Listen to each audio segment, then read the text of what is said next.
Je m'appelle Margot Lefebvre et j'ai 66 ans. Ce que je vais vous raconter a changé ma vie à tout jamais. L'enterrement de mon mari, Ernest, fut le jour le plus silencieux de mon existence. Là, près de sa tombe, j'ai reçu un message d'un numéro inconnu qui m'a glacé le sang. Je suis vivant. Ce n'est pas moi dans ce cercueil. Mes mains tremblaient en répondant. Qui êtes-vous? La réponse me coupa le souffle. Je ne peux pas le dire. Il surveille, ne fais pas confiance à nos fils. À cet instant, mon âme s'est déchirée en deux. Mon monde s'est effondré quand j'ai vu Charles et Henri, mes propres fils, debout près du cercueil avec des expressions étrangement calmes. Quelque chose n'allait pas. Leurs larmes semblaient forcées, leurs étreintes froides comme la glace. Pendant 42 ans, Ernest avait été mon partenaire, mon refuge, ma raison de vivre. Je l'ai rencontré à 24 ans dans le petit village de Saint-Pierre-sur-Loire. Nous avions grandi sur les mêmes chemins de campagne poussiéreux, partageant des rêves modestes. Je faisais des ménages pour aider ma mère malade, tandis qu'Ernest réparait des vélos dans le petit atelier qu'il avait hérité de son père. Nous étions pauvres, mais nous étions heureux. Nous avions quelque chose que l'argent ne pouvait acheter. Un amour véritable. Je me souviens de la première fois qu'il m'a parlé. C'était un mardi matin. Je marchais vers le marché dans ma robe verte délavée et mes chaussures usées. Il est sorti de son atelier, les mains tachées de graisse, et m'a souri avec une timidité qui m'a fait tomber amoureuse de lui sur le champ. « Bonjour, Margot », dit-il d'une voix douce. « Besoin que je jette un œil à votre vélo ?» Je n'avais pas de vélo, mais j'ai inventé une excuse juste pour lui parler. Cette conversation s'est transformée en rendez-vous sous le grand chêne centenaire de la place du village, puis en promesse d'amour éternel, et enfin en un mariage simple mais rempli d'espoir. Les premières années furent difficiles. Nous vivions dans une petite maison de 2 chambres avec un toit qui fuyait. Quand il pleuvait, nous disposions des casseroles partout pour recueillir les gouttes, mais nous étions heureux. Ernest travaillait du lever au coucher du soleil dans son atelier et je cousais des vêtements pour les dames du village. Quand Charles est né, j'ai cru que mon cœur allait exploser de bonheur. C'était un bébé magnifique avec les grands yeux de son père et mon sourire. 2 ans plus tard, Henri est arrivé, tout aussi parfait. Je les ai élevés avec tout l'amour du monde, sacrifiant mes propres besoins pour les leurs. Ernest était un père merveilleux. Il les emmenait pêcher dans la Loire le dimanche, leur apprenait à réparer des choses de leurs mains et leur racontait des histoires avant de dormir. Je les nourrissais, les habillais et les consolais quand ils pleuraient. Nous étions une famille unie, du moins c'est ce que je croyais. En grandissant, les choses ont commencé à changer. Charles, l'aîné, était toujours ambitieux. Dès son plus jeune âge, il demandait pourquoi nous vivions si modestement, pourquoi nous n'avions pas de voiture comme les autres familles. Henri le suivait en tout, comme toujours. Quand Charles a eu 18 ans, Ernest lui a proposé un travail à l'atelier, mais il l'a refusé avec mépris. « Je ne veux pas me salir les mains comme toi, papa. Je vais devenir quelqu'un d'important. » Ces mots ont profondément blessé Ernest, bien qu'il ne me l'ait jamais dit. Je le voyais parfois assis sur le perron le soir, regardant les étoiles avec une tristesse dans les yeux. Son fils avait rejeté non seulement son travail, mais tout son mode de vie. Les années ont passé et, à ma grande surprise, Charles a réussi à se faire un nom dans le monde des affaires. Il a trouvé un emploi dans une agence immobilière à Paris, Henri l'a suivi peu après, ils ont tous les deux commencé à gagner de l'argent, bien plus qu'Ernest et moi n'en avions jamais vu. Au début, j'étais si fière.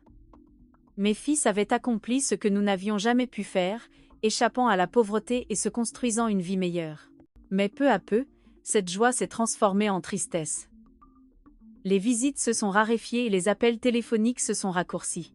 Quand ils venaient, ils arrivaient dans des voitures chères, vêtus de costumes élégants, parlant d'investissement et de propriété.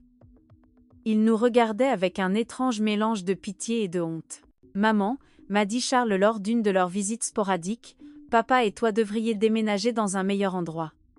Cette maison tombe en ruine. » Il avait raison. Mais cette maison abritait tous nos souvenirs. C'est là que nous avions élevé nos fils, partagé des milliers de repas, vieillis ensemble. Ce n'était pas luxueux, mais c'était notre foyer. Ernest, toujours sage, me disait, « Margot, l'argent a changé nos garçons. Nous ne sommes plus assez bien pour eux. » Je refusais de le croire. Je justifiais leurs absences, leurs appels brefs, leurs promesses non tenues. Ils sont occupés à construire leur vie, me disais-je. Un jour, ils redeviendront les garçons aimants que nous avons élevés. Mais au fond de mon cœur, je savais qu'Ernest avait raison. Nous avions perdu nos fils bien avant que je ne perde mon mari. Je ne savais tout simplement pas à quel point nous étions devenus des étrangers pour eux. Le changement le plus radical est survenu lorsque Charles a épousé Jasmine de la Cour, une femme de la ville qui n'a jamais caché son dédain pour notre vie simple. La première fois qu'il l'a amenée à la maison, elle est arrivée avec des talons hauts qui s'enfonçaient dans la terre de notre perron et une élégante robe rouge qui semblait plus chère que tout ce que j'avais jamais possédé. Enchantée, dit-elle avec un sourire forcé, tendant à peine le bout de ses doigts pour me saluer. Ses yeux ont balayé notre humble demeure avec une expression que je n'ai pas pu déchiffrer, mais qui m'a fait me sentir petite. Pendant le dîner, Jasmine a à peine touché le bœuf bourguignon que j'avais préparé avec tant d'amour. Elle déplaçait la viande dans son assiette, coupait de minuscules morceaux, mais ne mangeait presque rien. Charles semblait nerveux, s'excusant constamment pour des choses dont il n'avait jamais eu honte auparavant. La prochaine fois, nous les inviterons au restaurant, a-t-il chuchoté à Jasmine, pensant que je ne pouvais pas l'entendre. Mais je l'ai entendu. Chaque mot a transpercé mon cœur comme un couteau. Henri, de son côté, est resté célibataire, mais a adopté la même attitude distante que son frère. Ses visites se limitaient aux occasions spéciales, et même alors, il semblait toujours pressé de partir. Il était constamment sur son téléphone, concluant des affaires, même pendant nos conversations. « Maman, je dois y aller », disait-il toujours avant l'heure. « J'ai une réunion importante demain matin. » Les dimanches en famille sont devenus un lointain souvenir. Les Noëls sont devenus froids et formels. Mes fils apportaient des cadeaux chers dont nous n'avions pas besoin, restaient 2 ou 3 heures, puis repartaient avec un soulagement évident. Ernest et moi avons vieilli seuls, nous réconfortant mutuellement. Il continuait à travailler dans son atelier, bien que ses mains n'aient plus la même force. Je continuais mes travaux de couture, mais mes yeux n'étaient plus les mêmes. Nous nous débrouillions avec nos maigres revenus, fiers de ne rien demander à nos fils qui avaient réussi. « Tu sais ce qui est le plus triste, Margot ?» m'a dit Ernest un soir alors que nous buvions un café sur le perron. « Ce n'est pas qu'ils aient de l'argent, c'est que l'argent leur a fait croire que nous ne sommes plus importants. » Il avait raison, comme toujours. Mes fils n'avaient pas seulement changé financièrement. Ils avaient changé dans leur cœur. Nous n'étions plus leurs parents bien-aimés. Nous étions un rappel inconfortable d'un passé qu'ils voulaient oublier. Les choses ont empiré lorsque Charles a acheté une maison à 500 000 € dans un quartier chic de la banlieue parisienne. Henri a fait de même peu après, investissant dans un appartement de luxe qui coûtait 350 000 €. Soudain, nos fils étaient propriétaires de fortunes que nous ne pouvions même pas imaginer. « Vous devriez vendre cette maison et déménager dans une maison de retraite », a suggéré Jasmine lors d'une de ses rares visites. « Il y a des endroits très bien pour les gens de votre âge. Vous seriez plus à l'aise. » Le mot « maison de retraite » m'a frappé comme une gifle. Après 40 ans à construire notre foyer, après avoir élevé ses fils avec tant d'amour, il voulait nous envoyer dans une résidence. « Nous n'avons pas besoin d'une résidence », a répondu Ernest avec la dignité qui le caractérisait toujours. « Nous sommes très bien ici, dans notre maison. » Mais j'ai vu l'expression sur les visages de Charles et Henri. Ils soutenaient l'idée de Jasmine. Pour eux, nous étions un fardeau, un problème à résoudre de la manière la plus pratique possible. C'est alors que les suggestions plus directes ont commencé. Charles est arrivé un jour avec des papiers à la main, des documents qu'il avait préparés sans nous consulter. « Papa, maman », dit-il avec ce faux sourire qu'il avait perfectionné. « J'ai pensé à votre avenir. Cette maison vaut tout au plus 80 000 €. Si vous la vendez, je peux ajouter un peu d'argent pour que vous puissiez déménager dans un meilleur endroit. Pour nous, il n'y avait pas de meilleur endroit que la maison où nous avions été heureux pendant des décennies. » Mais Charles ne comprenait pas cela. Pour lui, tout se résumait à des chiffres, à une valeur monétaire. De plus, a-t-il poursuivi, je pense que papa devrait prendre sa retraite de l'atelier. Il a déjà 70 ans. Il est temps de se reposer. Ernest le regarda avec une tristesse infinie. « Mon fils, travailler n'est pas un fardeau pour moi. C'est ce qui me maintient en vie, ce qui donne un sens à mes journées. Mais tu pourrais te blesser, » a insisté Henri, soutenant son frère, comme il le faisait toujours. À ton âge, un accident serait très dangereux. Leurs paroles semblaient attentionnées, mais je sentais quelque chose de plus derrière elles, une impatience, une urgence que je ne pouvais pas tout à fait saisir. Les mois suivants furent tendus. Mes fils ont augmenté la pression pour que nous vendions la maison. Ils ont fait venir des agents immobiliers sans nous le dire. Ils l'ont fait évaluer sans notre permission. Ils ont même commencé à parler de ce qui serait le mieux pour tout le monde. Écoutez, nous a dit Charles lors d'un dîner particulièrement inconfortable. Jasmine et moi avons décidé d'avoir des enfants bientôt. Nous aurons besoin d'aide pour les dépenses. Si vous vendez la maison et déménagez dans un endroit plus petit, cet argent pourrait être un héritage anticipé. Un héritage anticipé ? Il demandait notre héritage alors que nous étions encore en vie. L'audace de la demande m'a laissé sans voix. Ernest est resté calme, mais j'ai vu sa mâchoire se crisper. Mon fils, quand ta mère et moi mourrons, tout ce que nous avons sera à vous. Mais tant que nous sommes en vie, nos décisions nous appartiennent. Ne soyez pas têtu, a coupé Henri avec une dureté que je ne lui avais jamais vue auparavant. Vous êtes vieux maintenant. Vous ne pouvez pas continuer à vivre dans le passé. Cette nuit-là, après leur départ, Ernest et moi sommes restés à parler jusqu'à l'aube. Pour la première fois de notre mariage, nous avons discuté de la possibilité que nos fils ne soient pas les personnes que nous pensions avoir élevées. Quelque chose ne va pas, Margot, m'a dit mon mari avec une inquiétude que je n'avais jamais vue dans ses yeux. Ce n'est pas seulement de l'ambition ou de l'impatience. Il y a quelque chose de plus sombre derrière toute cette pression. Je ne savais pas à quel point ces paroles étaient profondément justes. Je ne pouvais pas imaginer que mes propres fils planifiaient quelque chose qui allait changer nos vies pour toujours. Je ne savais pas que la tragédie qui s'annonçait ne serait pas un accident du destin, mais une conspiration soigneusement orchestrée par les deux personnes en qui j'avais le plus confiance au monde. La dernière conversation normale que j'ai eue avec Charles a eu lieu 3 semaines avant la mort d'Ernest. Il est venu seul, sans Jasmine, et avait l'air plus sérieux que d'habitude. « Maman » a-t-il dit, assis à la table de la cuisine où il avait pris son petit déjeuner tant de fois dans son enfance. « Je veux que tu saches que quoi qu'il arrive, Henri et moi prendrons toujours soin de toi. » Ces mots m'ont apaisé à l'époque, mais maintenant, en m'en souvenant près de la tombe d'Ernest, ils me font frissonner. Pourquoi avait-il dit « quoi qu'il arrive » ? Que savait-il que j'ignorais ? L'accident qui a tout changé s'est produit un mardi matin. Ernest était parti tôt pour l'atelier, comme il l'avait fait chaque jour pendant plus de 40 ans. J'étais dans la cuisine en train de préparer son déjeuner préféré, un hachis parmentier, quand le téléphone a sonné avec une urgence qui m'a glacée. « Madame Lefebvre » a demandé une voix que je ne connaissais pas. « J'appelle de l'hôpital central. Votre mari a eu un grave accident. Vous devez venir immédiatement. » Les mots se sont brouillés dans mon esprit comme de l'encre et de l'eau.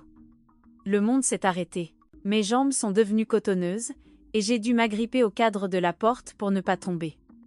Qu'est-il arrivé ? Est-ce qu'il va bien ? Est-il en vie ? Madame, s'il vous plaît, venez dès que possible. Le trajet jusqu'à l'hôpital fut un cauchemar brumeux. Ma voisine, Doris, a dû me conduire car je tremblais tellement que je ne pouvais même pas tenir les clés. Pendant tout le trajet, mon esprit refusait de comprendre ce qui se passait. Ernest était prudent, méticuleux dans son travail. Comment cela avait-il pu arriver ? Quand nous sommes arrivés à l'hôpital, Charles et Henri étaient déjà là. Cela m'a surprise, car personne ne les avait encore prévenus. Du moins, pas moi. Mais dans mon désespoir, je n'ai pas prêté attention à ce détail. « Maman » a dit Charles en me serrant dans ses bras avec une force qui semblait sincère. « Papa est dans un sale état. Les médecins disent qu'une des machines de l'atelier a explosé. Il a de graves brûlures et un traumatisme crânien. » Les yeux d'Henri étaient rouges, mais quelque chose dans son expression semblait faux. Il paraissait plus nerveux que triste, comme quelqu'un qui attend des nouvelles importantes plutôt que quelqu'un qui souffre pour son père. « Pouvons-nous le voir » ai-je demandé, désespéré. Seulement la famille immédiate, un par un, et pour 5 minutes maximum, a expliqué l'infirmière. Quand je suis entrée dans cette chambre de soins intensifs, mon cœur s'est serré. Ernest était branché à une douzaine de machines, avec des bandages couvrant la majeure partie de son visage et de ses bras. Je le reconnaissais à peine. Sa respiration était laborieuse, artificielle, maintenue par des machines qui bipaient constamment. Je me suis approchée de son lit et j'ai pris sa main, la seule partie de son corps qui semblait intacte. Ernest, mon amour, je suis là. Tout va bien se passer. Tu vas te rétablir, comme tu le fais toujours. Un instant, j'ai senti une légère pression dans ma main. Ses yeux ont bougé derrière ses paupières closes. Il se battait. Mon guerrier se battait pour revenir à moi. Les 3 jours suivants furent les plus longs de ma vie. Je vivais pratiquement à l'hôpital, dormant sur les chaises inconfortables de la salle d'attente. Charles et Henri se relayaient pour m'accompagner, mais ils semblaient toujours plus intéressés à parler aux médecins qu'à réconforter leur père. J'ai entendu des bribes de conversation que je ne comprenais pas tout à fait à l'époque. Henri posait des questions sur l'assurance maladie, sur le coût du traitement. Charles était au téléphone, parlant de police d'assurance vie et de bénéficiaires. « Maman, m'a dit Charles le 2e jour, nous avons examiné l'assurance de papa. Il a une police d'assurance vie de 50 000 €. Il y a aussi une police d'accident du travail qui pourrait couvrir jusqu'à 75 000 € de plus. Pourquoi me parlait-il d'argent alors qu'Ernest se battait encore pour sa vie? Pourquoi s'inquiétait-il de l'assurance au lieu du rétablissement de son père? Je me fiche de l'argent, ai-je répondu sèchement. Je veux juste que ton père aille mieux. Bien sûr, maman, dit-il, mais j'ai vu quelque chose dans ses yeux que je n'ai pas aimé. Une froideur, un calculateur au travail pendant que son père gisait mourant. Le 3e jour, les médecins nous ont annoncé la nouvelle la plus dévastatrice de ma vie. Le docteur Martin, un homme âgé à l'expression compatissante, nous a réunis dans un petit bureau. Madame Lefebvre, commença-t-il doucement. L'état de votre mari est critique. Les brûlures se sont infectées et le traumatisme crânien est plus grave que nous ne le pensions initialement. Nous devons être réalistes quant à ses chances. Qu'est-ce que cela signifie? Ai-je demandé, bien que mon cœur connaisse déjà la réponse. Cela signifie que nous devons nous préparer au pire. Votre mari est dans un coma artificiel. Nous pourrions le maintenir en vie indéfiniment, mais sa qualité de vie, eh bien, il est très peu probable qu'il reprenne jamais conscience. Mon monde s'est effondré autour de moi. 42 ans de mariage, toute une vie construite ensemble. Et maintenant, on me disait que tout s'effaçait comme de la fumée. Nous voulons tout essayer, ai-je dit en sanglotant. Peu importe le coût, peu importe le temps que cela prendra. Mais Charles a échangé un regard avec Henri qui m'a profondément troublée. Maman, dit Charles d'une voix qui se voulait compréhensive. Nous devons être pratiques. Papa n'aurait pas voulu vivre comme ça. Il a toujours dit qu'il ne voulait jamais être un fardeau pour personne. Un fardeau. J'ai explosé avec une fureur que je ne me connaissais pas. C'est ton père. Ce n'est pas un fardeau. C'est l'homme qui vous a élevé, qui a travaillé toute sa vie pour vous donner le meilleur qu'il pouvait. Nous savons, maman, intervint Henri. Mais nous devons aussi penser à toi. Les factures médicales vont être énormes. Elles pourraient anéantir toutes tes économies. Encore l'argent, toujours l'argent. Mon mari était en train de mourir et il calculait les coûts. Cette nuit-là, seule dans la chambre d'hôpital, j'ai pris la main d'Ernest et je lui ai parlé comme s'il pouvait m'entendre. Mon amour, je ne sais pas quoi faire. Les médecins disent qu'il n'y a plus d'espoir, mais je ne peux pas te laisser partir. Je ne peux pas imaginer ma vie sans toi. C'est alors qu'il s'est passé quelque chose qui me donne encore la chair de poule. Ses doigts ont bougé légèrement, serrant les miens avec une force presque imperceptible. Ses lèvres ont remué comme s'il essayait de dire quelque chose, mais aucun son n'est sorti. J'ai appelé les infirmières, désespérée. Il réagit, il essaie de parler. Mais le temps qu'elles arrivent, Ernest était revenu à son état antérieur. L'infirmière a vérifié les moniteurs et a secoué la tête. Parfois, il y a des spasmes musculaires involontaires, madame.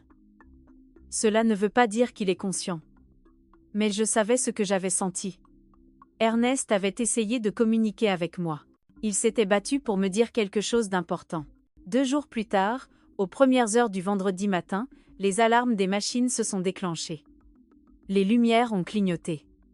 Les infirmières se sont précipitées dans la chambre d'Ernest. Je somnolais dans le couloir quand le bruit m'a réveillée.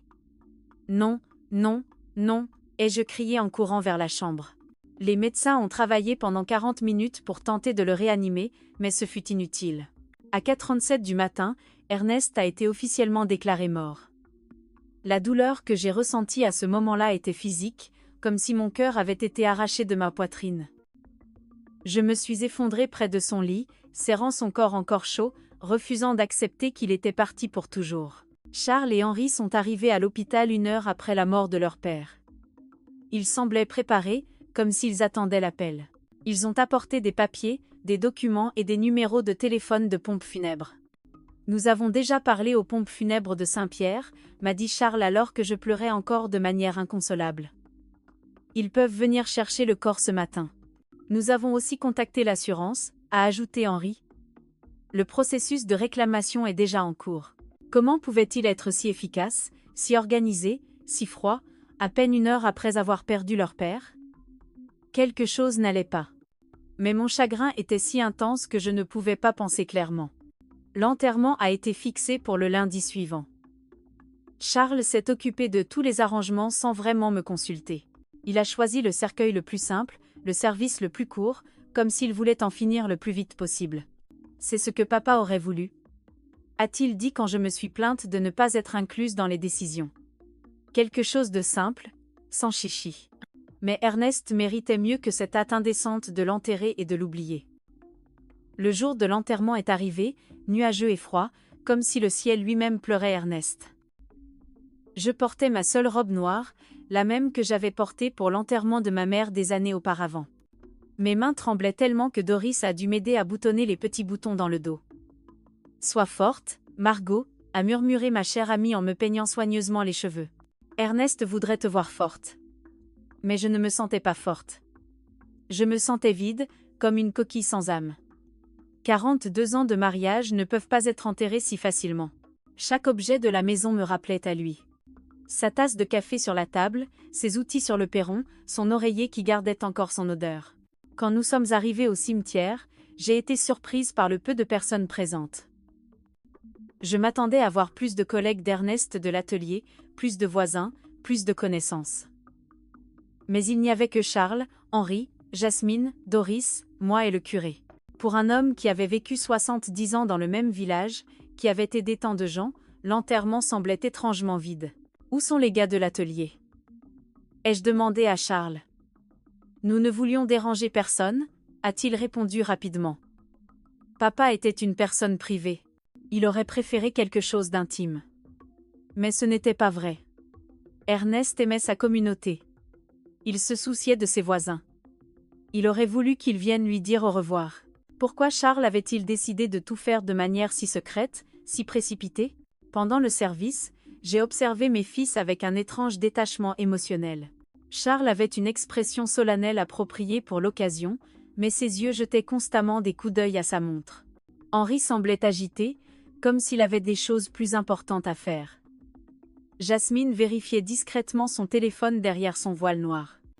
C'est ainsi qu'ils disaient au revoir à leur père, avec impatience et distraction. Le curé a parlé de la vie éternelle, du repos bien mérité, de la rencontre avec Dieu. Ces mots sonnaient creux dans mon cœur brisé. Je ne voulais pas qu'Ernest repose en paix. Je voulais qu'il rentre à la maison avec moi, que nous continuions à vieillir ensemble, que nous continuions à boire notre café sur le perron chaque soir. Quand est venu le moment de jeter de la terre sur le cercueil, mes jambes ont refusé de me porter. Doris a dû me soutenir alors que je sanglotais de manière incontrôlable. Le bruit de la terre frappant le bois était final, concluant, sans espoir. C'est à ce moment précis, debout près de la tombe de mon mari, que mon téléphone a vibré. Un SMS d'un numéro inconnu. Je suis vivant. Ce n'est pas moi dans ce cercueil. Mon cœur s'est arrêté. Les lettres dansaient devant mes yeux comme si j'hallucinais. Je perdais la raison à cause du chagrin. D'une main tremblante, j'ai répondu « Qui êtes-vous » La réponse est venue immédiatement. Je ne peux pas le dire. Il surveille. Ne fais pas confiance à nos fils. Le téléphone est tombé de mes mains comme s'il était brûlant. Doris s'est penchée pour le ramasser, mais je l'ai arrêté brusquement. Je ne pouvais laisser personne d'autre voir ces messages. Pas avant d'avoir compris ce qui se passait. « Ça va, maman ?» a demandé Charles en s'approchant avec une expression inquiète. Je l'ai fixé, essayant de trouver un indice sur son visage. Ses yeux semblaient sincères, mais maintenant, chaque geste, chaque mot, chaque expression me paraissait suspect. « Ça va ?» ai-je menti en rangeant le téléphone dans mon sac. « J'ai juste besoin de rentrer à la maison. » Sur le chemin du retour, je ne pouvais pas chasser ces messages de ma tête. Était-il possible que quelqu'un me fasse une blague cruelle au pire moment de ma vie? Ou y avait-il vraiment une possibilité qu'Ernest soit en vie? Mais s'il était en vie, qui avions-nous enterré? Et s'il n'était pas en vie, qui connaissait assez de détails sur nos vies pour écrire quelque chose de si spécifique sur nos fils? Cette nuit-là, seule dans ma maison qui ressemblait maintenant à une tombe, j'ai passé en revue chaque détail des derniers jours. L'accident d'Ernest avait été étrange dès le début. Selon Charles, une machine avait explosé dans l'atelier, mais Ernest connaissait chaque vis et chaque fil de cet endroit. Il était méticuleux sur l'entretien, obsédé par la sécurité. De plus, comment mes fils étaient-ils arrivés à l'hôpital si rapidement si personne ne les avait prévenus? L'hôpital m'avait appelé en premier. J'étais le contact d'urgence. Comment savait-il pour l'accident avant moi? Et puis il y avait l'argent. Dès le premier jour, Charles et Henri avaient parlé de police d'assurance et de bénéficiaires comme s'ils avaient attendu ce moment, s'y étaient préparés. J'ai décidé de vérifier les papiers d'Ernest. Dans son vieux bureau en bois, il gardait tous ses documents importants dans une boîte en métal. Police d'assurance, acte de propriété de la maison, documents de l'atelier, tout était là. J'ai trouvé la police d'assurance vie de 50 000 € que Charles avait mentionnée. Mais il y avait quelque chose dont je ne me souvenais pas. La police avait été mise à jour à peine 6 mois plus tôt, augmentant la couverture de 5 000 € à 50 000 €. Pourquoi Ernest avait-il augmenté son assurance vie? Il ne m'avait jamais parlé de ce changement, et plus important encore, qui lui avait suggéré de le faire. J'ai continué à chercher et j'ai trouvé quelque chose d'encore plus troublant. Une police d'assurance accident du travail que je ne connaissais pas, souscrite seulement 2 mois avant sa mort, pour 75 000 € en cas de décès accidentel au travail, 125 000 € au total. Une fortune pour une famille comme la nôtre, mais aussi une fortune assez tentante pour quelqu'un sans scrupules. Mon téléphone a vibré à nouveau. Un autre message du même numéro inconnu. Vérifie le compte en banque. Regarde qui a déplacé de l'argent. Cette fois, je n'ai pas hésité. Cette personne, qui qu'elle soit, en savait trop pour être un plaisantin. Elle connaissait l'assurance. Elle connaissait mes fils. Elle connaissait des détails que seule une personne très proche de nous pouvait connaître. Le lendemain, je suis allée à la banque où Ernest et moi avions notre compte depuis 30 ans. Madame Girard, la directrice qui nous connaissait depuis toujours, m'a accueillie avec de sincères condoléances. « Margot, je suis tellement désolée pour Ernest. C'était un homme bon. » « Merci, Madame Girard. Je suis venue vérifier nos comptes. J'ai besoin de comprendre notre situation financière. » Elle m'a montré les relevés bancaires des 6 derniers mois. Ce que j'ai vu m'a glacé. Au cours des 3 derniers mois, d'importants retraits avaient été effectués sur notre compte d'épargne. 1 000 € en janvier, 3 000 € en février, 4 000 € en mars. De l'argent dont je ne savais pas qu'il avait été déplacé. Qui a autorisé ces retraits? Ai-je demandé, la voix tremblante. Votre mari est venu en personne, a expliqué Madame Girard. Il a dit qu'il avait besoin de l'argent pour des réparations à l'atelier. Mais je tenais les comptes du ménage. Je savais exactement combien d'argent nous avions et ce que nous dépensions. Ernest n'avait jamais mentionné de réparations coûteuses à l'atelier, et nous n'avions certainement jamais parlé de retirer des milliers d'euros de nos économies. Avez-vous les signatures pour ces retraits? Ai-je demandé. Elle m'a montré les reçus. En effet, cela ressemblait à la signature d'Ernest, mais quelque chose dans l'écriture semblait faux. Elle était trop tremblante, trop incertaine pour son écriture habituellement ferme et claire. Madame Girard, ai-je demandé le cœur battant, est-il venu seul pour faire ses retraits, ou quelqu'un était-il avec lui? Elle a réfléchi un instant. Maintenant que vous le dites, je crois qu'il est venu avec un de vos fils 1 ou 2 fois. Charles, je crois. Il a dit qu'il aidait son père avec les papiers parce qu'Ernest avait du mal à lire les documents sans ses lunettes. Charles. Mon fils avait été impliqué dans des retraits d'argent dont je ne savais rien, utilisant les yeux fatigués de son père comme excuse. Mais Ernest voyait parfaitement bien avec ses lunettes, qu'il n'enlevait jamais pendant la journée.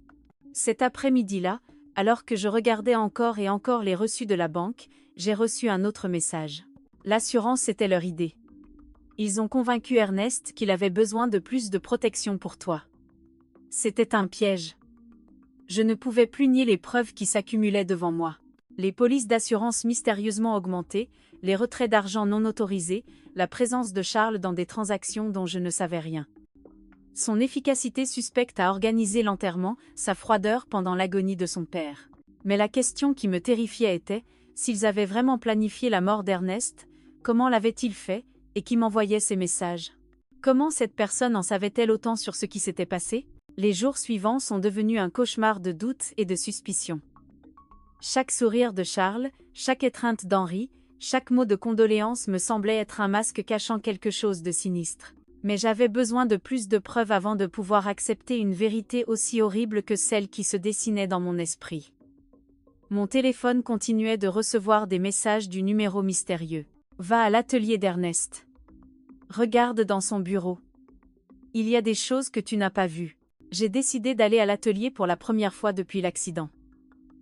Charles avait dit qu'une machine avait explosé.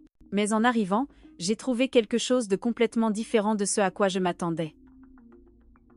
L'atelier était étrangement propre, trop propre pour avoir été le théâtre d'une explosion.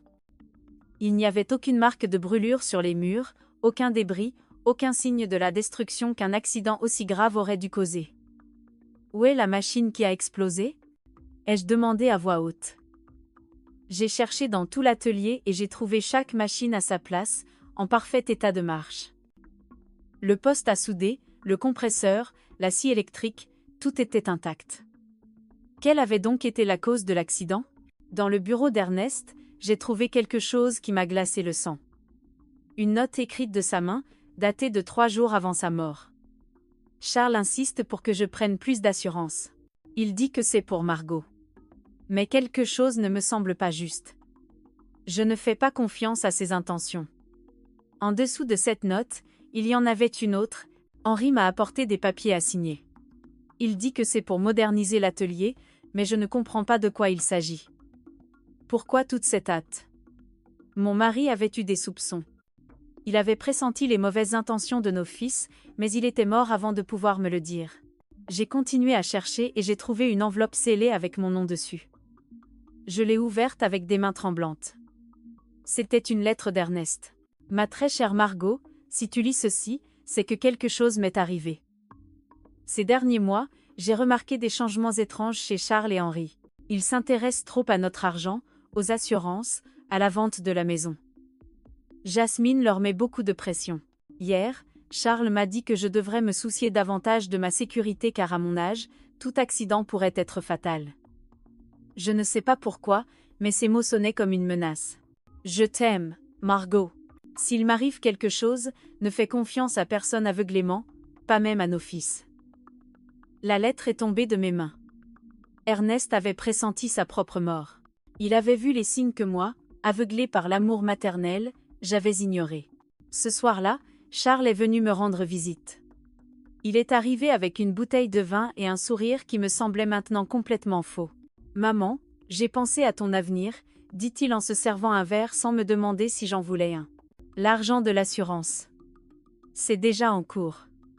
Ce sera 125 000 €. Comment connais-tu le montant exact? Ai-je demandé en feignant l'innocence. Eh bien, j'ai aidé papa avec les papiers de l'assurance.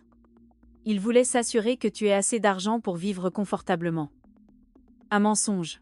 Ernest n'avait jamais voulu augmenter l'assurance. Selon sa propre note, il avait été poussé par Charles. Et que penses-tu que je devrais faire de cet argent? Ai-je demandé, observant attentivement sa réaction. Ses yeux se sont illuminés d'une lueur qui m'a donné un frisson. Tu pourrais acheter une maison plus petite et plus confortable, ou encore mieux, déménager dans une belle maison de retraite où tu aurais de la compagnie et des soins médicaux. Henri et moi pourrions gérer ton argent pour le faire fructifier. Gérer mon argent. Nous voulons juste prendre soin de toi, maman. À ton âge, il est facile de se faire arnaquer ou de prendre de mauvaises décisions financières. Nous connaissons les investissements, les affaires, nous pourrions tripler cette somme en quelques années. Tripler mon argent ou le faire disparaître dans leur propre poche. Laisse-moi y réfléchir, ai-je dit, essayant de gagner du temps. Bien sûr, a dit Jasmine avec sa fausse douceur. Mais pas trop longtemps. Pour ton propre bien. Ah! Après leur départ, je suis restée assise dans ma cuisine, tremblante de rage et de peur. Mes propres fils, la chair de ma chair, avaient non seulement assassiné leur père, mais ils prévoyaient maintenant de voler tout ce qui me restait. Cette nuit-là, mon téléphone a vibré avec un message plus long que les autres. Demain, va au commissariat de police. Demande le rapport sur l'accident d'Ernest. Il y a des contradictions que tu dois connaître. Le lendemain, je suis allée au commissariat local. Le sergent Dubois, qui connaissait Ernest depuis des années, m'a accueilli avec gentillesse. « Le rapport sur l'accident de votre mari ?» demanda-t-il avec une expression confuse. « Quel accident, Madame Lefebvre ?»« Celui de son atelier.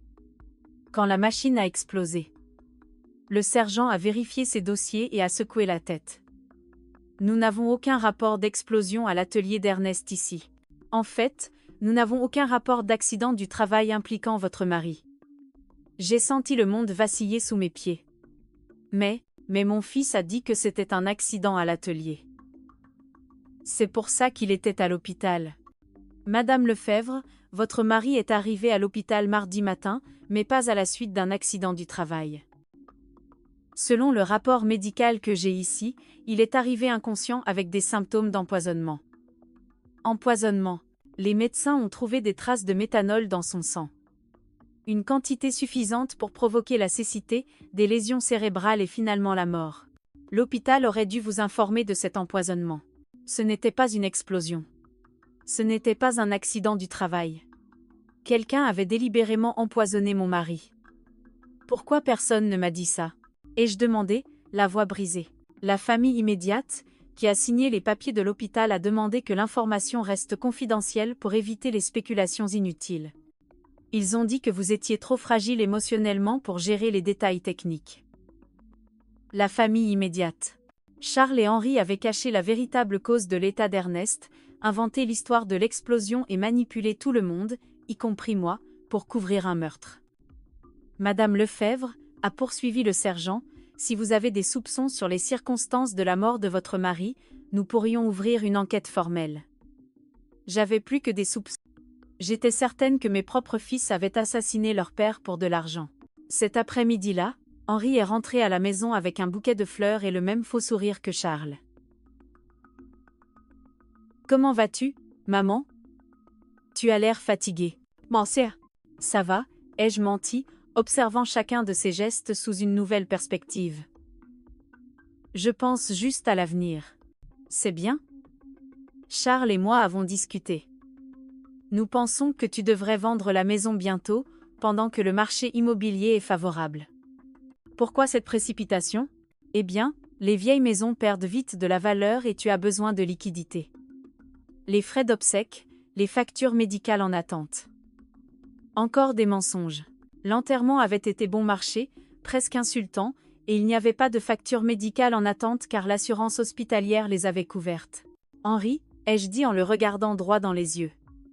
Tu savais que ton père n'était pas mort d'un accident du travail. Pendant une fraction de seconde, j'ai vu la panique dans son expression, mais il s'est vite ressaisi. De quoi tu parles, maman ? Je suis allée au commissariat. Il n'y a pas de rapport d'explosion à l'atelier de ton père. Cette fois, la panique était plus évidente. Maman, tu ne devrais pas faire des choses comme ça. Ils vont t'embrouiller. Le chagrin te monte à la tête. Le chagrin me monte à la tête ou vous me mentez depuis le début ? Il s'est levé brusquement, renversant le café que je lui avais servi. Je pense que tu as besoin de te reposer. Nous parlerons quand tu seras plus calme. Il est parti rapidement, mais pas avant de passer un appel depuis le perron. Bien que je ne puisse pas entendre les mots, le ton était urgent, inquiet. Cette nuit-là, j'ai reçu le message le plus révélateur à ce jour. Ils viennent ensemble demain. Ils vont essayer de te convaincre que tu es folle, que le chagrin te fait imaginer des choses. Ne les crois pas, et n'accepte rien de ce qu'ils t'offrent à manger ou à boire. La prédiction du message mystérieux s'est réalisée exactement comme elle l'avait annoncé. Le lendemain, Charles et Henri sont arrivés ensemble chez moi, accompagnés de Jasmine. Ils avaient des expressions de préoccupation exagérées et un sac de viennoiserie de la boulangerie du centre-ville. « Maman, Nous sommes si inquiets pour toi, a commencé Charles d'une voix mielleuse. Les voisins nous ont dit que tu agissais bizarrement. Doris dit que tu parles toute seule, que tu ne manges pas bien. Doris n'avait jamais dit ça. C'était juste un autre mensonge dans leur collection grandissante. Jasmine a apporté tes pâtisseries préférées, a ajouté Henri en montrant le sac. Et nous avons fait du café spécial de cette marque que tu aimes tant. Je me suis souvenu des mots du message. N'accepte rien de ce qu'il t'offre à manger ou à boire. Était-il possible qu'il prévoie de m'empoisonner aussi, comme il l'avait fait avec Ernest? Merci, mais j'ai déjà pris mon petit déjeuner, ai-je dit en gardant mes distances. Mais maman, a insisté Jasmine avec un sourire qui n'atteignait pas ses yeux.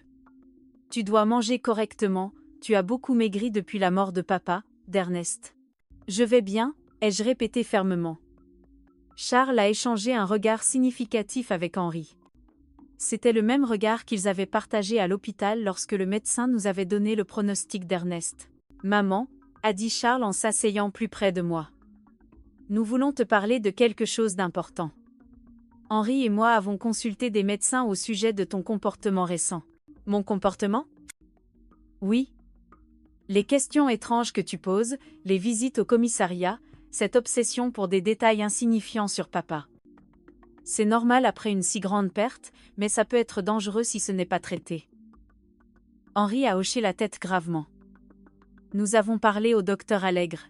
Il dit qu'il est courant que les personnes âgées développent de la paranoïa après avoir perdu un partenaire, surtout les femmes de ton âge. Paranoïa. Il m'accusait d'être folle pour avoir découvert leurs mensonges. Je ne suis pas paranoïaque, et je dis avec toute la fermeté que je pouvais rassembler. Je pose juste des questions que j'aurais dû poser dès le début. Quelles questions? M'a défié Charles. Comme pourquoi il n'y a pas de rapport de police pour le prétendu accident de votre père. Comme pourquoi l'atelier est parfaitement propre s'il y a eu une explosion. Comme pourquoi vous avez retiré 8 000 € de notre compte sans rien me dire. Le silence qui a suivi était assourdissant. Ils ont tous les trois échangé des regards de panique à peine déguisés. Maman, a finalement dit Henri, ces choses ont des explications simples. Papa a retiré cet argent pour des réparations qu'il voulait faire en secret, comme une surprise pour toi. Quelle surprise? Il voulait rénover la maison, a menti Charles. Il avait engagé des ouvriers pour réparer le toit et peindre les murs. Il voulait que ce soit une surprise pour ton anniversaire. Si c'était vrai, où étaient les ouvriers, où étaient les matériaux, pourquoi personne au village n'était au courant de cette prétendue rénovation? Et à propos du rapport de police, a poursuivi Charles, tous les accidents du travail ne nécessitent pas un rapport, surtout quand ils se produisent sur une propriété privée. Encore des mensonges?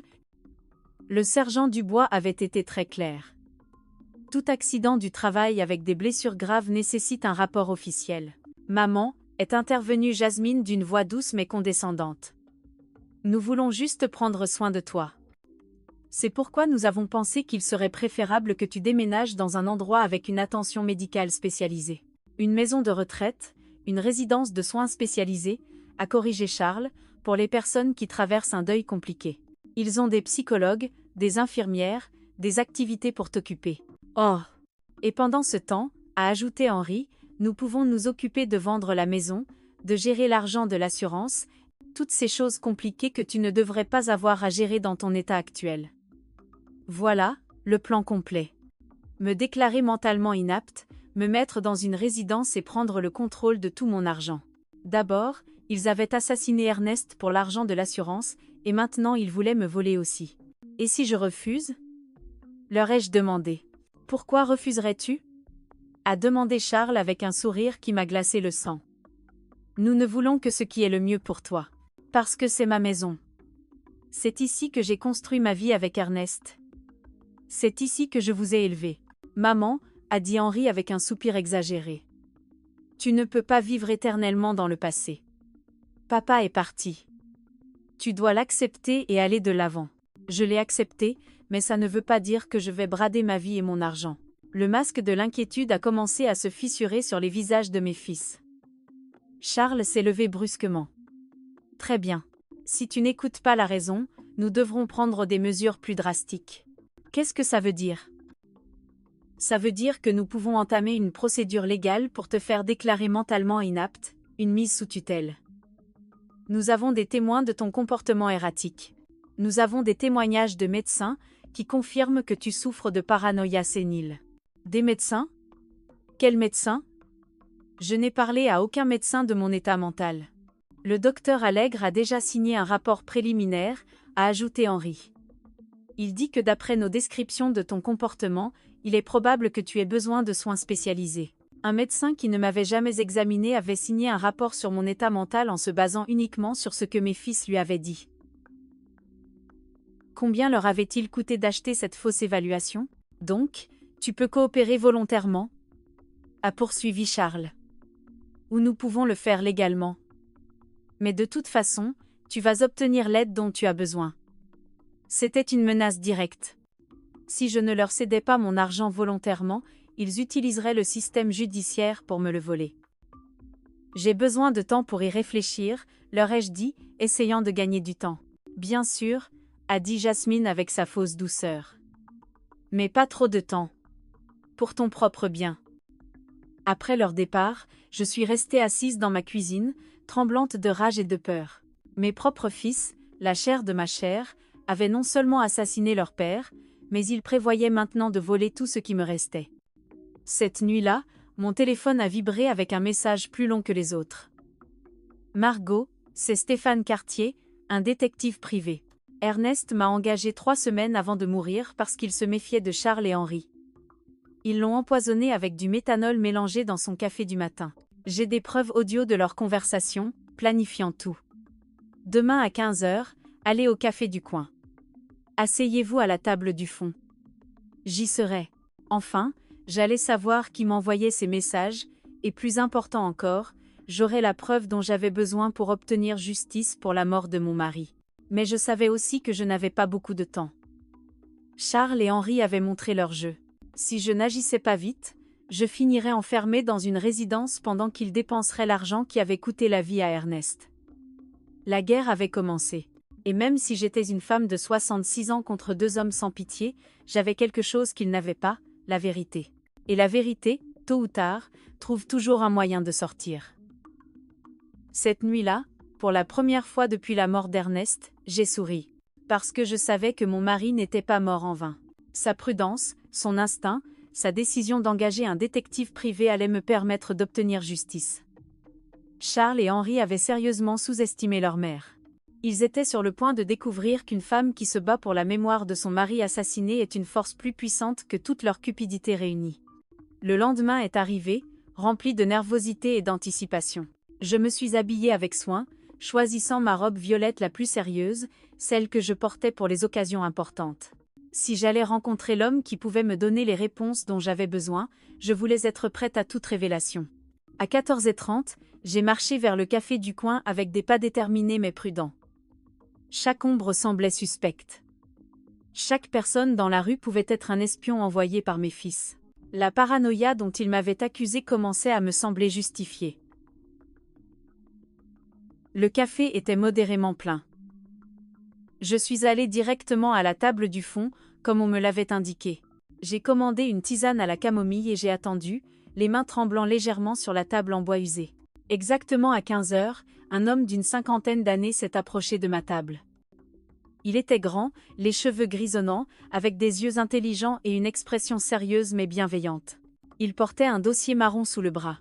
« Madame Lefebvre » demanda-t-il à voix basse. J'ai hoché la tête, ne faisant pas encore confiance à ma voix. « Je suis Stéphane Cartier. Je suis sincèrement désolé pour votre perte. » Ernest était un homme bon. Il s'est assis en face de moi et a posé le dossier sur la table. Avant de vous montrer ce que j'ai, je dois vous prévenir que ce que vous allez entendre et voir sera très douloureux. Êtes-vous prête? Je me prépare depuis que j'ai reçu votre premier message, ai-je répondu avec une fermeté que je ne me connaissais pas. Stéphane a ouvert le dossier et a sorti un petit enregistreur vocal. Ernest est venu me voir il y a 1 mois. Il était inquiet du comportement de ses fils. Il m'a engagé pour les enquêter discrètement. Il a appuyé sur le bouton de lecture. La voix d'Ernest, si familière et chère, a rempli le petit espace entre nous. Stéphane, je veux que vous sachiez que s'il m'arrive quelque chose, ce ne sera pas un accident. Charles et Henri me pressent d'augmenter mon assurance vie. Hier, Charles m'a apporté des papiers, soi-disant pour mieux protéger Margot. Mais en les lisant, j'ai réalisé qu'il y avait aussi des clauses qui les bénéficiaient directement. Mon cœur s'est accéléré. Entendre la voix d'Ernest, c'était comme le retrouver pour quelques minutes, mais ces mots confirmaient mes pires soupçons. L'enregistrement a continué. Henri pose des questions étranges sur ma routine quotidienne, ce que je mange au petit déjeuner, à quelle heure je quitte la maison, si Margot vient à l'atelier avec moi. Il dit que c'est par souci, mais quelque chose dans sa façon de demander m'inquiète. Stéphane a mis l'enregistrement en pause. Cette conversation a eu lieu 3 semaines avant sa mort, mais j'ai quelque chose de plus récent. Il a lancé un autre enregistrement, cette fois avec la voix de Charles en arrière-plan, parlant au téléphone. Non, on ne peut plus attendre. Le vieux commence à se méfier. Hier, il m'a demandé pourquoi je m'intéressais autant à son assurance. Oui, j'ai déjà le méthanol. Ça marche parfaitement car les symptômes ressemblent à une crise cardiaque ou un AVC. Non, maman ne sera pas un problème. Après la mort de papa, elle sera tellement anéantie qu'on pourra faire ce qu'on veut d'elle. Des larmes ont commencé à couler sur mes joues. C'était la voix de mon fils, mon propre fils, planifiant froidement le meurtre de son père. Il y a plus, a dit doucement Stéphane. Cet enregistrement date de la veille de la mort d'Ernest. Un nouvel enregistrement a commencé. Cette fois, c'était Henri qui parlait à quelqu'un. Tout est prêt. Demain, Charles va mettre le méthanol dans le café de papa. On lui a dit que c'était un complément vitaminé spécial recommandé par un médecin. L'idiot va le boire sans se douter de rien. Les symptômes, ça commencera par des vertiges et de la confusion, puis perte de vue, convulsions, coma. Les médecins penseront à un AVC ou une crise cardiaque. Le temps qu'ils réalisent que c'est un empoisonnement, il sera trop tard. Mon monde s'est complètement effondré. Non seulement ils avaient planifié le meurtre d'Ernest, mais ils l'avaient exécuté avec une froideur qui me terrifiait. Comment était-il possible que mes fils, les bébés que j'avais allaités, les garçons que j'avais consolés lors de leurs cauchemars, soient capables d'une telle monstruosité? Comment avez-vous obtenu ces enregistrements? Ai-je demandé à travers mes sanglots. Ernest m'avait demandé de placer des dispositifs d'écoute dans votre maison, a expliqué Stéphane. Il avait peur, mais il ne savait pas exactement de quoi. Nous les avons placés sur le téléphone fixe et à d'autres endroits stratégiques. Il a sorti une série de photographies du dossier. J'ai aussi ça. Charles achetant du méthanol dans une quincaillerie à 30 km du village. Il a payé en espèces et a utilisé un faux nom, mais je l'ai en vidéo. Les photographies montraient clairement Charles sortant d'une quincaillerie avec une petite bouteille à la main. La date sur les photos était 5 jours avant la mort d'Ernest. Et ça, a poursuivi Stéphane en me montrant d'autres documents. Ce sont les relevés financiers de Charles et Henri des 6 derniers mois. Ils dépensent beaucoup plus d'argent que leurs revenus ne le justifient. Charles doit 70 000 € à un prêteur sur gage à Paris. Henri a des dettes de jeu de 40 000 €. Ils étaient désespérés. Tout commençait à avoir un sens. Ce n'était pas seulement la cupidité qui avait motivé le meurtre d'Ernest. C'était le désespoir financier. Mes fils étaient ruinés et voyaient leur père comme une source d'argent facile et rapide. Pourquoi n'êtes-vous pas allé à la police immédiatement après la mort d'Ernest, lui ai-je demandé. Parce que Charles et Henri sont très malins. Ils ont soudoyé le médecin qui s'est occupé d'Ernest à l'hôpital pour changer le diagnostic officiel. Au lieu d'empoisonnement, le certificat de décès indique une insuffisance cardiaque due à des complications d'un accident du travail. Sans cette preuve médicale, mes enregistrements n'auraient peut-être pas suffi pour une condamnation. Mais maintenant, nous avons toutes les preuves réunies, ai-je dit, ressentant un mélange de douleur et de détermination. Exactement. Et il y a une dernière chose que vous devez savoir. Mon sang s'est glacé. Quoi? Vos fils prévoyaient de vous tuer aussi.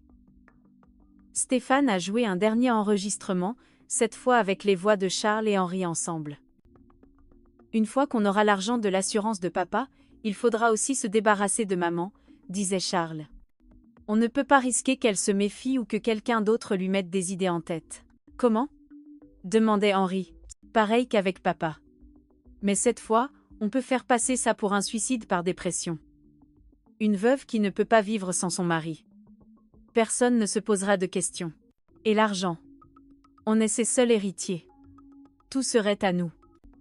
La maison, les économies, l'argent de l'assurance. Presque 200 000 € au total. L'enregistrement s'est arrêté. Je tremblais de manière incontrôlable. Mes fils avaient non seulement assassiné leur père, mais ils prévoyaient de m'assassiner aussi. Tout ça pour de l'argent. Madame Lefebvre, a dit doucement Stéphane. Je sais que c'est dévastateur, mais nous avons assez de preuves pour les faire payer pour ce qu'ils ont fait. Que faisons-nous maintenant? Ai-je demandé en essuyant mes larmes. D'abord, nous devons aller à la police avec toutes ces preuves. Le sergent Dubois est un homme honnête. Il n'est pas impliqué dans la corruption. Deuxièmement, nous devons agir vite. Vos fils prévoient de vous faire déclarer mentalement inapte demain. S'ils y parviennent, il sera beaucoup plus difficile de procéder légalement. Demain? Oui, j'ai intercepté une conversation téléphonique ce matin. Ils ont rendez-vous avec le juge des tutelles à 10 h du matin pour lancer la procédure de mise sous tutelle. Je me suis levée de la table avec une détermination que je n'avais pas ressentie depuis des semaines. Alors nous devons agir ce soir. Exactement, a confirmé Stéphane. Mais d'abord, il y a une dernière chose que je veux vous montrer. Il a sorti une dernière photographie du dossier. On y voyait Ernest sortant d'une clinique médicale que je ne reconnaissais pas. 3 jours avant de mourir, votre mari est allé faire un bilan de santé complet dans une clinique en ville. Les résultats montrent qu'il était en parfaite santé. Aucun signe de maladie cardiaque. Sa tension artérielle était normale. Tout était parfait. Cela prouve définitivement que sa mort a été causée par un empoisonnement et non par des problèmes de santé naturelle. C'était la dernière preuve dont nous avions besoin. Ernest avait été un homme en bonne santé, assassiné par ses propres fils. Stéphane, ai-je dit en lui prenant la main. Merci d'avoir tenu votre promesse à mon mari. Maintenant, allons obtenir justice. Ce soir-là même, Stéphane et moi sommes allés directement au commissariat de police. Le sergent Dubois était de service de nuit cette semaine-là, ce qui était parfait pour nos besoins. Quand nous sommes arrivés, il était 20 h, et le commissariat était relativement calme. Sergent Dubois, ai-je dit d'une voix ferme. Je dois déposer une plainte formelle pour le meurtre de mon mari, Ernest. Le sergent m'a regardé avec surprise. Meurtre, Madame Lefebvre? Le certificat de décès dit qu'il est mort de complications cardiaques après un accident du travail. Le certificat de décès est un faux, ai-je répondu en posant le dossier de Stéphane sur son bureau. Mon mari a été délibérément empoisonné au méthanol par nos propres fils. Pendant les 2 heures qui ont suivi, Stéphane et moi avons présenté toutes les preuves. Les enregistrements audio, les photographies de Charles achetant du méthanol, les documents bancaires montrant les retraits non autorisés, les résultats médicaux d'Ernest prouvant sa parfaite santé, et enfin, les conversations enregistrées où mes fils avouaient à la fois le meurtre de leur père et leur plan pour me tuer. Le sergent Dubois a écouté chaque enregistrement avec une expression de plus en plus grave. Quand nous avons fini, il s'est penché en arrière sur sa chaise et a secoué la tête avec incrédulité. C'est monstrueux, a-t-il murmuré. Êtes-vous sûre de vouloir aller jusqu'au bout, Madame Lefebvre? Une fois que nous aurons arrêté vos fils, il n'y aura pas de retour en arrière. Sergent, ai-je répondu avec toute la dignité que je pouvais rassembler. Ces hommes ont assassiné mon mari de sang-froid pour de l'argent. Ils prévoyaient de m'assassiner aussi. Ce ne sont plus mes fils. Ce sont des criminels qui doivent payer pour leurs crimes. Nous aurons besoin que le médecin légiste exhume le corps d'Ernest pour confirmer la présence de méthanol, a expliqué le sergent. Êtes-vous préparé à cela?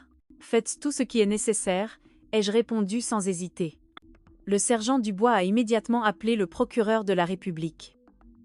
Malgré l'heure tardive, la gravité de l'affaire a conduit le procureur à venir personnellement au commissariat. Après avoir examiné toutes les preuves, il a immédiatement autorisé des mandats d'arrêt pour Charles et Henri. Nous procéderons à l'aube, nous a expliqué le procureur. Nous devons nous assurer d'avoir toutes les preuves avant qu'ils ne puissent détruire toute preuve supplémentaire. Annie. Stéphane m'a raccompagné chez moi cette nuit-là. Êtes-vous sûr que ça ira toute seule? A-t-il demandé avec inquiétude. Ça ira, ai-je répondu. Après tout ce que j'ai découvert, je n'ai plus peur. J'ai la justice de mon côté. Je n'ai pas pu dormir cette nuit-là. Je suis restée assise dans la cuisine, regardant les photographies d'Ernest que nous avions sur les murs. Pour la première fois depuis sa mort, je ne ressentais pas seulement de la douleur. Je ressentais un étrange mélange de tristesse et de satisfaction, sachant que la justice pour son meurtre arrivait bientôt. À 6 heures du matin, mon téléphone a sonné. C'était Charles. « Maman, tu dois venir chez Henri tout de suite. Il est arrivé quelque chose de terrible. » « Qu'est-il arrivé ?» ai-je demandé en feignant l'inquiétude. « C'est mieux que je te l'explique en personne. S'il te plaît, viens vite. » Je savais que c'était un piège. Après avoir entendu les enregistrements la veille, je savais qu'ils prévoyaient d'avancer leur plan pour se débarrasser de moi. Mais je savais aussi que la police était déjà en route pour les arrêter. « J'arrive », ai-je menti. Au lieu d'aller chez Henri, je suis restée dans ma cuisine, à attendre. À 7h30, j'ai vu par ma fenêtre plusieurs voitures de police se diriger vers les maisons de mes fils dans différentes directions. Mon téléphone a sonné à plusieurs reprises pendant l'heure suivante. D'abord Charles, puis Henri, tous deux avec des voix de plus en plus désespérées, me demandant où j'étais. Mais je n'ai répondu à aucun appel. À 9h du matin, le sergent Dubois a frappé à ma porte. « Madame Lefebvre, nous avons arrêté Charles et Henri. Ils sont en garde à vue, accusés d'assassinat et de complot en vue de commettre un meurtre. » J'ai senti mes jambes trembler, mais cette fois, ce n'était pas de peur. C'était de soulagement. « Comment ont-ils réagi ?» ai-je demandé. Charles a tout nié au début, mais quand nous lui avons fait écouter les enregistrements, il s'est effondré. Henri a tenté de s'échapper par la fenêtre arrière de sa maison. Nous avons dû le poursuivre sur 6 pâtés de maison. Cet après-midi-là, Jasmine est venue me voir. Elle est arrivée en sanglotant, suppliant, complètement différente de la femme froide et calculatrice que j'avais connue. « Madame Lefebvre, s'il vous plaît, vous devez retirer les accusations contre Charles. Il n'est pas mauvais. Il était juste. Il était juste désespéré à cause de ses dettes. C'est aussi de ma faute. Je lui ai mis beaucoup de pression pour trouver de l'argent. Je l'ai regardé sans la moindre compassion. Jasmine, votre mari a empoisonné mon mari. Il prévoyait de m'assassiner aussi. Il n'y a aucune explication ni justification à cela. Mais nous sommes une famille. » a-t-elle crié avec désespoir. « Pensez à ce que cela va faire à la famille. » Pan. La famille est morte le jour où vous avez décidé de tuer Ernest pour de l'argent, ai-je répondu froidement. Maintenant, s'il vous plaît, quittez ma maison. 3 jours plus tard, l'exhumation du corps d'Ernest a eu lieu. Les résultats de laboratoire ont confirmé exactement ce que Stéphane avait découvert. Des niveaux mortels de méthanol dans son système, suffisants pour provoquer tous les symptômes qu'il avait ressentis avant sa mort. L'affaire est devenue une sensation dans toute la ville. Personne ne pouvait croire que 2 fils avaient assassiné leur propre père pour de l'argent. Les journaux locaux l'ont appelé « le crime le plus cruel de la décennie ». Au cours des semaines suivantes, plus de détails ont émergé lors de l'enquête. Charles devait réellement 70 000 € à des prêteurs illégaux qui avaient commencé à le menacer de violence. Henri avait perdu 50 000 € dans des tripots clandestins et faisait également face à des menaces. Ils avaient vu l'argent de l'assurance vie d'Ernest comme leur seul salut. Mais leur cupidité les avait conduits à augmenter les polices de manière si spectaculaire que cela avait éveillé les soupçons de leur propre père. Nous avons également découvert que le médecin qui avait falsifié le certificat de décès avait reçu 5 000 € en espèces de Charles. Il a également été arrêté pour obstruction à la justice et falsification de documents officiels. Stéphane m'a expliqué tous les détails du plan qu'Ernest avait élaboré avec lui. Votre mari était plus intelligent que ses fils ne le croyaient. Il savait que quelque chose de mal se préparait, mais il ne savait pas exactement quoi. Il m'a engagé non seulement pour enquêter sur Charles et Henri, mais aussi pour vous protéger s'il lui arrivait quelque chose. Seigneur, savait-il qu'ils allaient le tuer ? Ai-je demandé. Pas exactement, a dit Stéphane. Mais il soupçonnait que sa vie était en danger. C'est pourquoi nous avons installé les dispositifs d'enregistrement. C'est pourquoi nous avons tout documenté. Il voulait s'assurer que s'il lui arrivait quelque chose, la vérité éclaterait au grand jour. Mon Ernest, même dans ces derniers jours, m'avait protégé. Il avait anticipé la trahison de nos fils et avait pris des mesures pour que justice soit faite. Le procès devait commencer dans 6 mois. Charles et Henri étaient tous deux accusés d'assassinat, ce qui dans notre pays entraînait une peine de réclusion criminelle à perpétuité. Le jour du procès est arrivé après 6 mois de préparation juridique intense. La salle d'audience était comble. Des journalistes de plusieurs journaux régionaux étaient venus couvrir ce qu'on appelait déjà l'affaire des fils assassins. Tout le village était là. Des voisins, d'anciens collègues d'Ernest, même des gens que je connaissais à peine mais qui voulaient assister à ce moment historique de justice. Je portais ma plus belle robe noire, la même que j'avais portée pour notre mariage tant d'années auparavant, mais qui représentait maintenant le deuil et la dignité. Stéphane m'accompagnait, assis à mes côtés tout au long du processus. Sa présence m'a donné la force d'affronter ce qui serait le jour le plus difficile de ma vie. Charles et Henri sont entrés dans la salle d'audience menottés, vêtus de combinaisons de prisonniers. Voir mes fils ainsi m'a brisé le cœur une fois de plus, mais je n'éprouvais plus de pitié pour eux. Je ne ressentais qu'une profonde tristesse pour la mort morale qu'ils avaient choisie bien avant d'assassiner physiquement leur père. Le procureur a présenté l'affaire avec une précision dévastatrice. Un par un, les enregistrements ont été diffusés au tribunal. Le silence était absolu chaque fois que les voix de Charles et Henri se faisaient entendre, planifiant froidement le meurtre d'Ernest. Lorsque le procureur a diffusé l'enregistrement où il prévoyait de me tuer aussi, plusieurs personnes dans le public ont haleté d'horreur. Une femme âgée s'est levée et a quitté la salle d'audience en pleurant. Je ne pouvais pas la blâmer.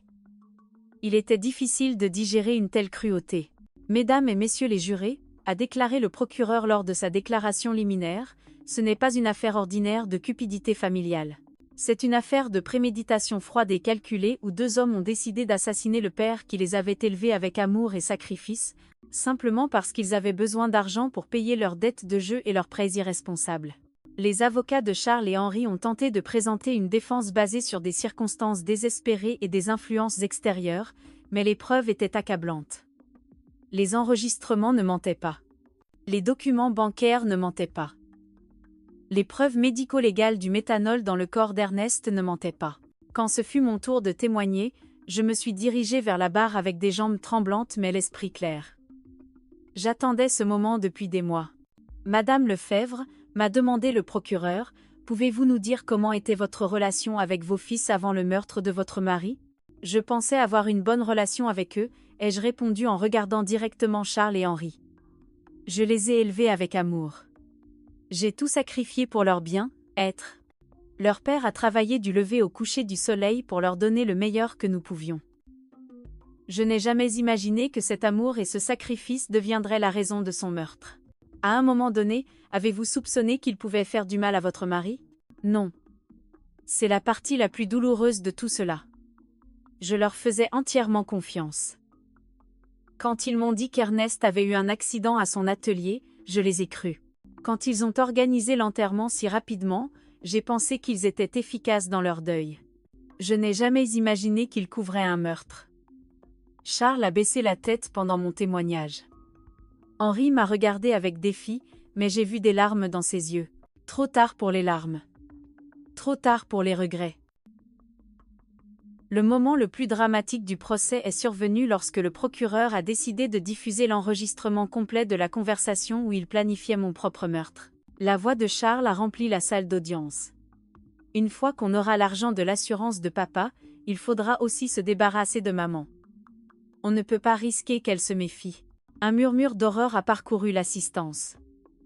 Plusieurs personnes se sont tournées pour me regarder avec des expressions d'incrédulité et de compassion.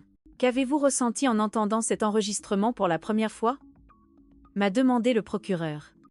J'ai réalisé que j'avais perdu mes 2 fils bien avant de perdre mon mari, ai-je répondu, la voix brisée mais ferme.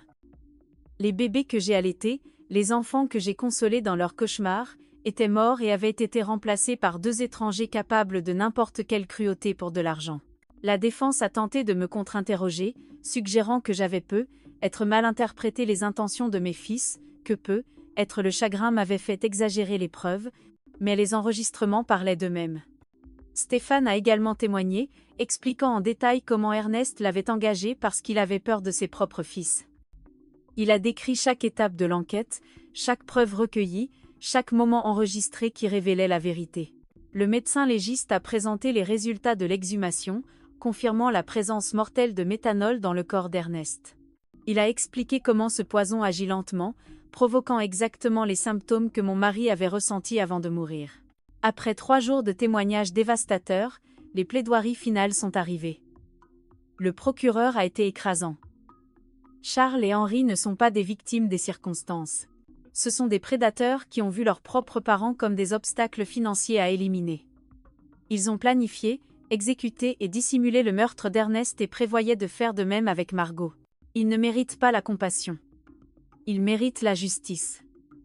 Le jury a délibéré pendant 6 heures. Quand ils sont revenus, le silence dans la salle d'audience était absolu. Je pouvais entendre les battements de mon propre cœur alors que le président de la Cour lisait le verdict. Dans l'affaire de l'État contre Charles Lefebvre et Henri Lefebvre, pour l'accusation d'assassinat d'Ernest Lefebvre, nous déclarons les accusés coupables. La salle d'audience a éclaté en murmures et en exclamations.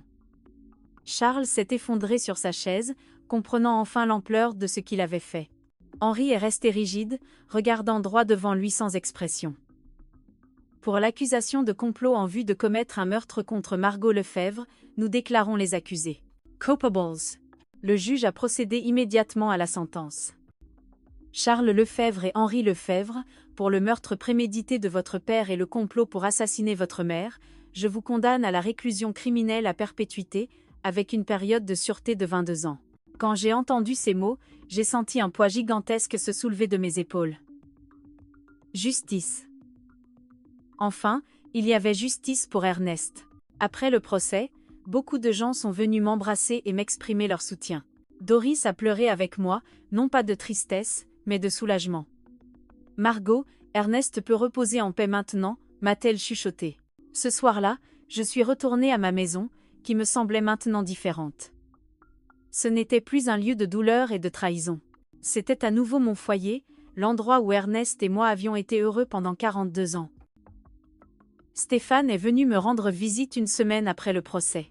« Comment vous sentez-vous » m'a-t-il demandé. « En paix » ai-je répondu honnêtement. Pour la première fois depuis la mort d'Ernest, je dors profondément. Je sais qu'il repose en paix car sa mort n'est pas restée impunie. Et l'argent, l'assurance, les économies ? J'ai fait don de l'argent de l'assurance vie à une fondation pour les victimes de crimes familiaux, ai-je expliqué.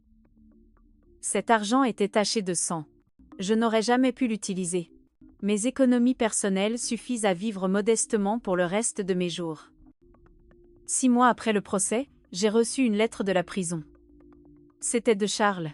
« Maman, je sais que je ne mérite pas ton pardon, mais je dois te dire que je regrette tout. L'argent, les dettes, le désespoir. Ils nous ont aveuglés. Nous avons perdu toute humanité. Henri et moi avons détruit la famille la plus aimante du monde pour 125 000 € que nous n'avons même pas eu le temps de profiter. Demain, je me suiciderai dans ma cellule. Je ne peux pas vivre avec ce que nous avons fait. Prends soin de toi, maman. Dis à papa que nous sommes désolés d'avoir été de si mauvais fils. Je ne suis pas arrivée à temps pour empêcher son suicide. » Charles a été retrouvé pendu dans sa cellule le lendemain. Henri, en apprenant la mort de son frère, a subi une dépression nerveuse complète et a été transféré à l'hôpital psychiatrique de la prison. Aujourd'hui, 2 ans après le procès, je vis paisiblement dans ma petite maison. J'ai converti l'atelier d'Ernest en un jardin où je cultive des fleurs pour apporter sur sa tombe chaque dimanche. Stéphane est devenu un ami proche, me rendant visite régulièrement pour s'assurer que je vais bien.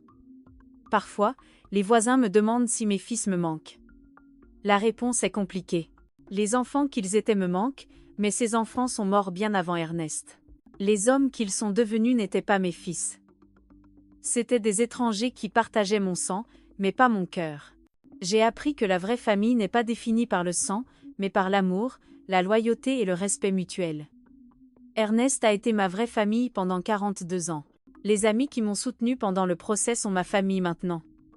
La justice n'a pas ramené Ernest, mais elle m'a donné la paix. Et les nuits calmes, quand je m'assois sur le perron où nous buvions si souvent notre café ensemble, je jure que je peux sentir sa présence, fière de moi d'avoir été assez forte pour faire ce qui était juste, même si cela signifiait perdre mes fils pour toujours. 5 ans ont passé depuis ce jour terrible au cimetière où j'ai reçu le premier message qui a changé ma vie à jamais. Aujourd'hui, j'ai 71 ans et mes cheveux, entièrement blancs, reflètent toutes les tempêtes que j'ai affrontées et surmontées. Mais mes yeux, me dit ma chère amie Doris, brille d'une paix qu'il n'avait pas auparavant. La maison où Ernest et moi avons construit nos rêves est toujours mon refuge. J'ai fait quelques améliorations avec l'argent que j'avais économisé. J'ai peint les murs d'un jaune doux, la couleur préférée d'Ernest, et j'ai transformé son ancien atelier en le plus beau jardin du quartier. Des roses rouges, des œillets blancs, des tournesols qui cherchent toujours le soleil, tout comme il m'a appris à le faire pendant nos années les plus difficiles. Stéphane Cartier est devenu plus que le détective qui m'a aidé à obtenir justice. Il est devenu ma famille choisie. Il vient me rendre visite tous les mercredis après-midi et nous buvons un café sur le perron pendant qu'il me raconte des histoires sur ses autres cas. Il me demande parfois si je regrette d'avoir dénoncé mes propres fils, s'il n'aurait pas été préférable de garder le secret et de vivre avec le mensonge. Jamais, je réponds toujours. La vérité fait mal, mais les mensonges tuent l'âme. Ah! La fondation que j'ai créée avec l'argent de l'assurance vie est devenue quelque chose de plus grand que je ne l'aurais jamais imaginé. La fondation Ernest Lefebvre pour les victimes de crimes familiaux aide maintenant des dizaines de familles chaque année qui ont traversé des tragédies similaires à la mienne. Nous avons des psychologues, des avocats et des détectives privés qui travaillent tous pour qu'aucune autre famille n'ait à souffrir en silence ce que j'ai souffert. Il y a 6 mois, une femme de 40 ans est venue me voir. Elle s'appelait Éléonore et soupçonnait son frère d'avoir assassiné sa mère pour l'héritage. Son histoire était douloureusement similaire à la mienne. Des parents avides, des pressions pour vendre des biens, un comportement étrange après le décès. La fondation lui a fourni un détective privé, des conseils juridiques gratuits et un soutien psychologique tout au long du processus. Lorsque son frère a été reconnu coupable de meurtre 3 mois plus tard, Éléonore est venue m'embrasser en pleurant. « Madame Lefebvre, vous m'avez sauvé la vie. Si vous n'aviez pas eu le courage de dénoncer vos propres fils, je n'aurais jamais eu le courage de dénoncer le mien. Ce sont ces moments qui me rappellent pourquoi toute la douleur que j'ai endurée en valait la peine. » Henri est toujours en vie, bien qu'il ne soit plus le même homme que j'ai connu. Après le suicide de Charles, son esprit s'est complètement brisé. Les médecins disent qu'il vit dans un état constant de culpabilité et de paranoïa, croyant qu'Ernest vient lui rendre visite chaque nuit pour le réprimander pour le meurtre. Il a tenté de se suicider 3 fois, mais les gardiens de prison le maintiennent sous surveillance constante. Je reçois parfois des lettres de lui. Elles sont incohérentes, pleines d'excuses désespérées et de supplications pour le pardon. Au début, je les lisais, cherchant une trace du fils que j'ai élevé avec tant d'amour. Mais j'ai ensuite réalisé que lire ces lettres ne faisait que rouvrir des blessures qui avaient déjà guéri. Maintenant, je les garde sans les ouvrir dans une boîte à chaussures. Peut-être qu'un jour je les lirai. Peut-être pas. J'ai le droit de protéger ma tranquillité d'esprit. Jasmine a disparu de la ville immédiatement après le procès. Quelqu'un m'a dit qu'elle avait déménagé à Paris et changé de nom. Je ne la blâme pas. Porter le nom de famille d'un assassin ne doit pas être facile. Parfois, je me demande si elle savait ce que Charles planifiait, si elle était une complice silencieuse du meurtre d'Ernest. Mais ces questions appartiennent au passé, et j'ai appris à vivre dans le présent. Le village de Saint-Pierre-sur-Loire n'oubliera jamais l'affaire. C'est devenu une légende locale, une histoire que les parents racontent à leurs enfants comme un avertissement contre la cupidité et la trahison. Certains me voient comme une héroïne, d'autres comme une femme cruelle qui a envoyé ses propres fils en prison. Peu importe ce qu'ils pensent. Je connais la vérité, et la vérité m'a donné la paix dont j'avais besoin. Ma santé reste étonnamment bonne pour mon âge. Le médecin dit que c'est parce que j'ai enfin pu me libérer du stress et de la tristesse que je portais. Le corps guérit quand le cœur trouve la paix, a-t-il expliqué lors de mon dernier contrôle. Les dimanches matins sont mes préférés. Je coupe des fleurs fraîches de mon jardin et je marche jusqu'au cimetière pour visiter la tombe d'Ernest. Sa pierre tombale a maintenant une inscription que j'ai fait graver après le procès. Ernest Lefebvre, époux bien-aimé, père trahi, homme d'honneur.